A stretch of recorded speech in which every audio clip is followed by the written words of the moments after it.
Nini wewe? Bosi kapiga simu mwanangu. Asende chakuta tufike kabisa ofisini na wewe. Ngoja nipokee simu ya bosi pale. Naona zingo ulipokea. Halo bosi. Za bosi na. Bosi, huyu mzigo akina Ndoki ndio alikuwa anashusha, kulikuwa na Chapman hapa. Nilikuwa lazima nipige kwa tu kuna shusha. Lakini ameshashusha. Tuone ongea naye hapa.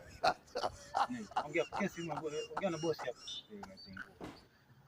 Halo bosi. Bosi, shikamoo. Sijashusha peke yangu bosi. Kwenye kale kapumbu kale kampuni pale juu ndo tumeshusha nao wote hawa. Sijapoteza mimi mzigo bosi, ampoteza yeye, ndo tulikuwa tunashusha nao wote. Katuni za moyo zimepotea. Wewe. God have mercy upon us. Tuache kazi. Unaona sasa. Tunaacha kazi akatuko mwisho wa mwezi ne bosi ne.